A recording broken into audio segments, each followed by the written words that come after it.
Join us as we explore Lisbon in 2 days, where we'll show you how to make the most of your time and enjoy everything this wonderful city has to offer. History, culture, sights, food, and entertainment. Stick around until the end to learn how to avoid wasting time in lines and waits.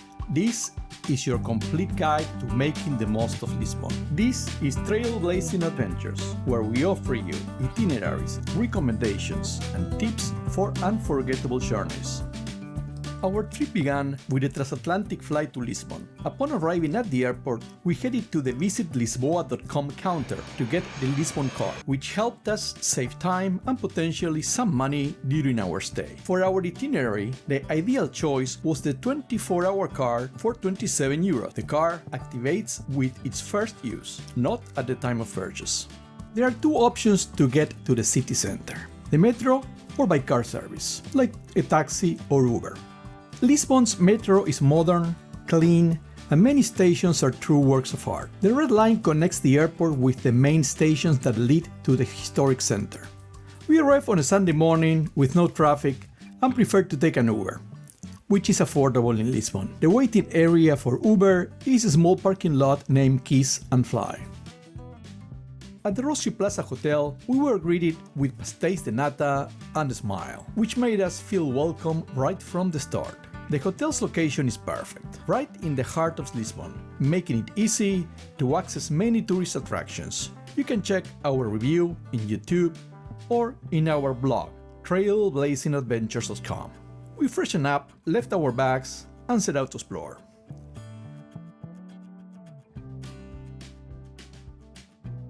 Ready to start exploring? Make sure you have suitable footwear for Lisbon cobble hills and stay hydrated, especially if you're visiting in the summer. Lisbon is a safe city, but the number of tourists means there can be pickpockets who take advantage of crowded places like lines or trams. Always keep your passport safe in the hotel, and don't carry all your credit cards. Our first stop of the day was Rocio Square, a historic square with an elongated and elegant shape, famous for its statue of Pedro IV, King of Portugal and Emperor of Brazil. Take a moment to admire the wavy mosaic pavement. If you've been to Rio de Janeiro, you'll recognize it, as it's identical to the one in Copacabana. Historians say the oval shape is because it was once a Roman hippodrome. Are they ready for the Lisbon Hills? Do you have faith in them? What are you saying, Roman? I've been exercising on a Stairmaster for months, preparing for the trip. Our morning was centered around the Baixa neighborhood. Next, we headed to Rua Augusta, a pedestrian street full of shops and cafes. We stopped to enjoy a coffee al fresco, soaking in the lively atmosphere and people watching. Reinvigorated, we walked towards Praça do Comércio, through the street of the Baixa neighborhood. Baixa was one of the areas most affected by the 1755 earthquake. The reconstruction, directed by Prime Minister Marquês de Pombal, featured a great design. The elegant buildings, all of the same height, are known, therefore, as Pombalinos. Next, we made our way to Praça do Comércio, passing under the Triumphal Arch with explorer Vasco da Gama on the left and our familiar Pombal on the right. Once you pass the arch, you find yourself in the vast square with the Tagus River in the background. This impressive square was the site of the royal palace before the 1755 earthquake. Now, the buildings house government ministries. Take a moment to admire the equestrian statue of José I, the king who gave Pombal control to rebuild Lisbon after the earthquake.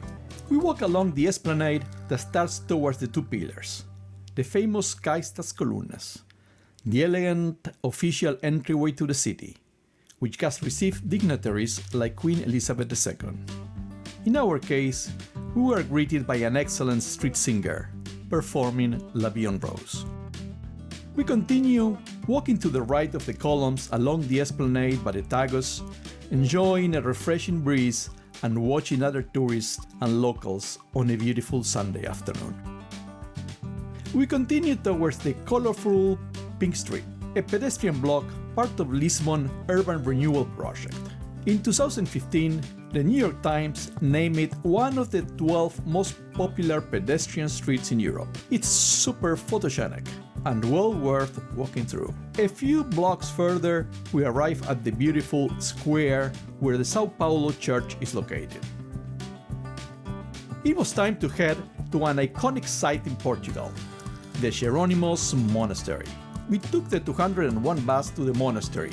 There were many tourists waiting for the bus and tram, and we have to wait a good 20 minutes to board one. There was also a large crowd waiting for the hop-on, hop-off bus. We scanned our Lisbon card on the bus and set off for the monastery. At the monastery, we were also greeted by a long line, but we saved time by not having to buy tickets, because we had the Lisbon card already. The line to enter the monastery moved quickly. The Jerónimos monastery, a gem of Manueline style, showcases the economic strength that Portugal had during its golden age. The highlight of the monastery visit is the cloister. One of the most impressive features of the cloister is the delicate tracery and fine sculptural details that cover almost every surface. The serene atmosphere of the cloister makes it the perfect place for reflection and take a breather in the shade.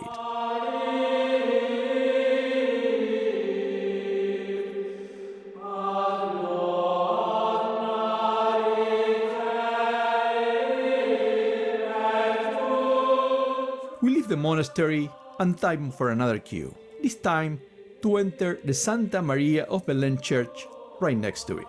Take a moment to admire the front portico of the church that looks into the avenue. Manueline start at its best. In the center of the portal, above the doors, you'll find the Virgin of the Kings with the Child God. The tour of the monastery and the church took us about 2 hours. We have a complete blog and YouTube video about Jerónimos. Check them for a step-by-step guide to the monastery and the Church of Santa Maria.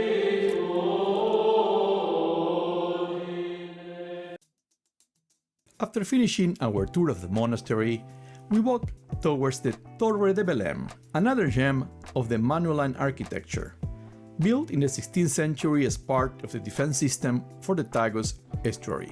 We didn't arrive in time to go inside, but we enjoyed the view from the park. We walked in the park and then we took the 15E tram back to the historic center of Lisbon. We got off at the Conde Barão station and headed to the street where the Vica elevator runs. The elevator was full and the wait was long, so we decided to walk up and watch the funicular climb the street. We then had dinner at the local restaurant, at Bayuca da Bairro Alto. We ordered octopus and fried chicken breast, accompanied by good wine and excellent service. We highly recommend this restaurant for your visit.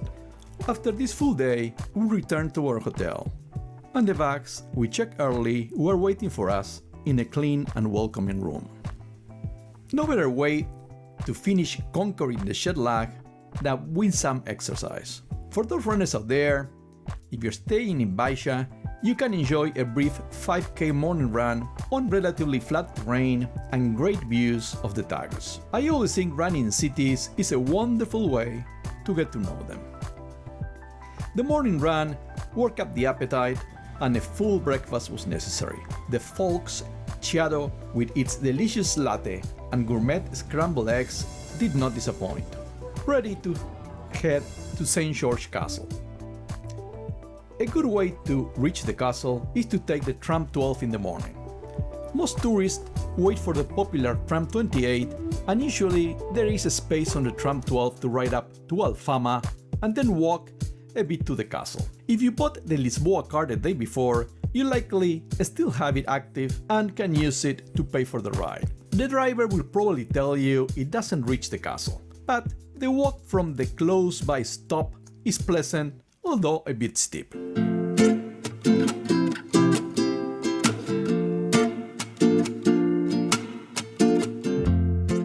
Get off at the Miradouro Portas do Sol stop.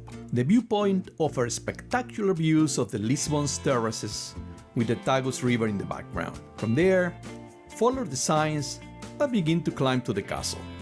Pass through the arch and keep climbing to the gate. The entrance to the castle costs 15 euros per person and is not included in the Lisboa card. It is worth it for the views, the pleasant park, and the Cámara Obscura experience.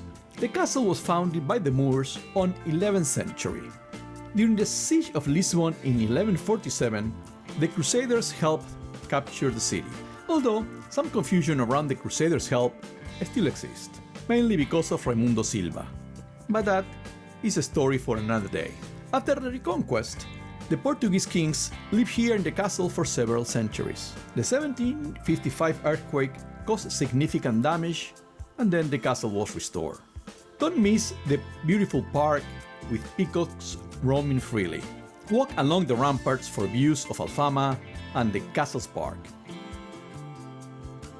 On the ramparts, you'll find the Cámara Obscura, which is an interesting attraction within the castle and definitely worth it. You won't see a set itinerary for the castle and Alfama neighborhood on the map, just mark locations. That's because following a strict itinerary through these narrow, character-filled streets will be a sin. This is meant for getting lost and enjoying. And if you do get lost, try asking someone how to get to your next destination. Google Maps here is just for novice travelers. Things you shouldn't miss. Trying ginginha at a couple of places. Ginginha is Lisbon's sweet cherry liqueur. Every vendor claims to have the best ginginha in Lisbon, and it's your duty to find out if they're right.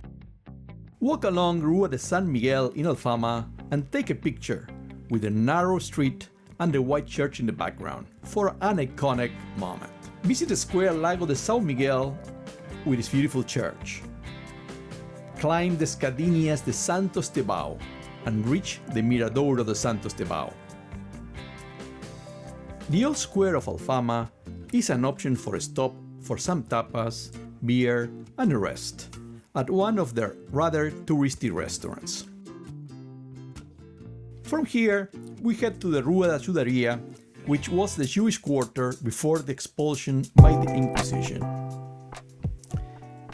This can be your last stop in Alfama, as the cathedral is just a few blocks away and is our next destination. In the afternoon, we visited the cathedral and places we haven't seen yet at Baixa, and climbed to the elegant Chiado district. The Lisbon Cathedral looks like a fortress from the outside. It's a mix of various styles. Two towers that look more like castle turrets than church spires flank a beautiful rose window. Entrance is free, unless you want to visit some of the rooms with art and goldsmithing and go to the balcony under the rose window. The interior doesn't have renowned art pieces, but is beautiful, especially with the light coming through the rose window. Leaving the cathedral, we returned to Baixa and took the opportunity to enter the beautiful Church of San Nicolau. The exterior is covered in green tiles, and the interior is beautiful and serene. Next, we headed to the Elevador de San Justa, but there was a long wait, so we decided to climb stairs again to reach the photogenic Convento do Carmo. The Convento do Carmo is an open-air structure. Marqués de Pombal ordered it to remain that way during the city's reconstruction after the 1755 earthquake, as a reminder of the disaster's magnitude. The immense columns and walls absorb the sun rays and makes this a rather special place. Next to the convent is the Largo do Carmo Square, famous for being the last refuge of the military dictatorship before the Carnation Revolution. We were fortunate that our visit coincided with the 50th anniversary of the revolution, and everything was decorated to remember this moment when the Portuguese won their freedom. From there, we headed to Café A Brasileira in Largo do Chiado, established in 1905. My devotion to coffee meant I couldn't end my visit to Lisbon without going to this European café mecca. The interior is an Art Nouveau gem. The poet Fernando Pessoa found inspiration here to write his famous poems. And he's still there, not just in spirit, but also in a statue in front of the establishment. The tram 28 has a beautiful and iconic route, which means it's generally packed with tourists. While the ride is exceptional, it's only enjoyable if you have a seat. Standing, you can't see the exterior well, and balancing to hold on with one hand while taking pictures with the other is more for acrobats than tourists. My recommendation is to only take it if you can get a seat. We took an opportunistic approach, passing by the 28 tram stops several times over both days, waiting for a chance to get a seat. At the end of the second day, we got lucky in Chiado. We enjoyed the ride a lot, revisiting some sites we have already seen, but from another perspective, and also some areas we didn't have a chance to visit in our walk. And that was a treat.